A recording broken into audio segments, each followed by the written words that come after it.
Hello. Now we are going to start with the Apex rigging. We're going to create an FK system, and let's go ahead and create a object merge, and we're actually going to have 3 of them.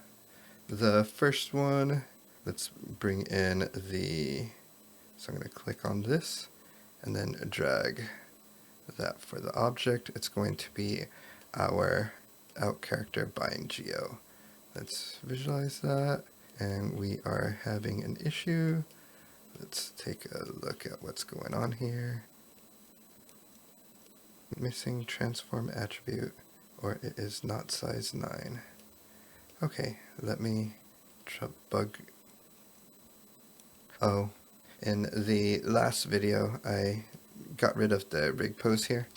Let's bring that back in, because it needs it for the binding. But we don't need it for Apex.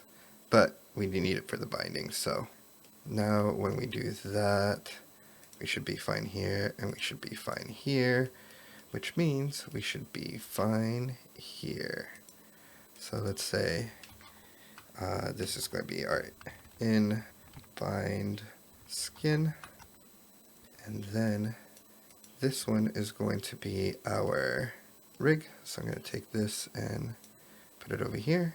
So let's call it in skeleton.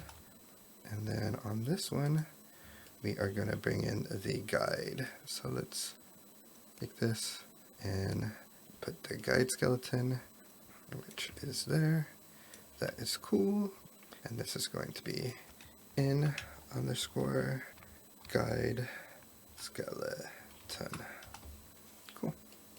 Okay, now let's do a pack folder.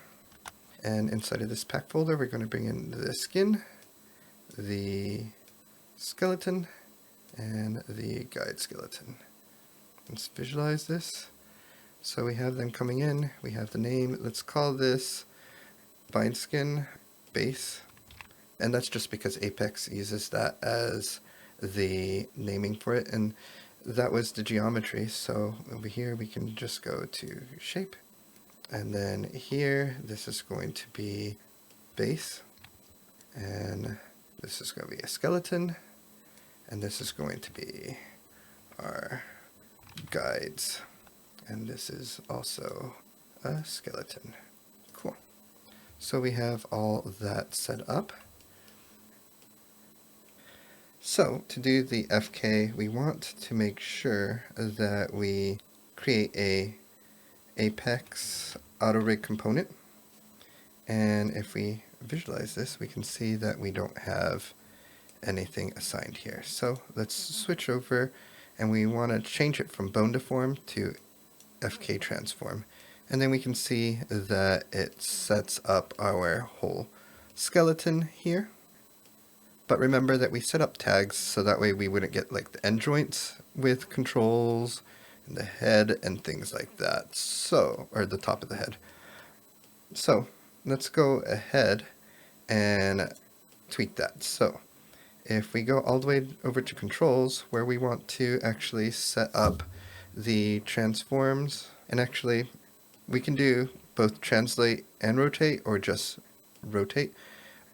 For our FK setup right here, I think it would be good to just have the rotate. So we're going to do percentage sign and then reference our tag. When we created the tags, we have to have it plural, TAGS. But when we're calling it, will be TAG, tag, without the S. Then we'll do FK, and then close parentheses, and you'll see that we set up the controls for everything. I guess just to be a little bit thorough here, I think I might need the transforms for the IK, so I'm going to actually add both the transforms and the rotate. So what does that do for us? It allows us to rotate and also transform our skeleton. Okay, so that is good. One thing that I am noticing here is that our rotations are not lined up the way we would want them to be. We want them to line up along the axis of the joint. So let's go up to our rig doctor on our skeleton here, and I'm going to initialize transforms, and I'm going to tell it to reorient to the child as well. It might be good to visualize this node here, and you can kind of see where the orientation of each one of these go, and then once I click the orient to child, we can see that it's orienting properly. I am going to tell it to line up along the x-axis, so that way we have the x being what's driving the direction of the orientation. So now if we go all the way down to the auto rig component over here, it should kind of update everything. But something that you'll see with like Apex a lot of the times is that if we select, actually it updated. If it didn't update, click the refresh or reload button here, and then it will update. But we can see if I select it properly, we're getting rotations, and like kind of like I was doing there, if we have multiple of them, you can have that smooth rotation that we're used to with FK. And then also here we are going to have that ability to move it also if we wanted to. It's kind of nice for tweaking if you needed to, but really the FK typically is just going to be rotation, but I'm pretty sure I'm going to need that for the IK when we set that up.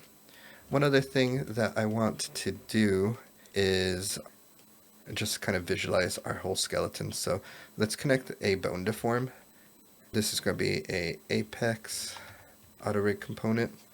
And basically what I want to do is set up a bone deform, so that way when we rotate our elements, we can see everything manipulating the mesh. So when I'm in bone deform here, I'm just going to push reload.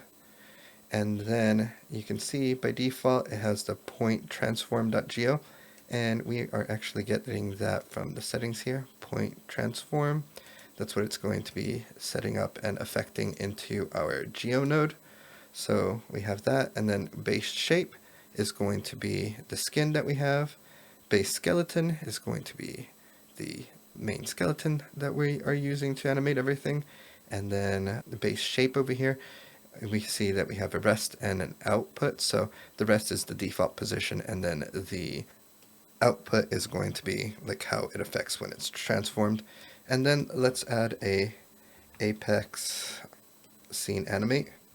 And if we visualize that, we have the skin here, and we can go and select a joint, and we can see that we're getting the deformations kind of like how we're expecting. So if we get the shoulder, how it's working right now, clavicle, you can go through and kind of test things, but it is working okay. You can see that it's kind of like bulging out the skeleton and things like that, but we'll fix that later.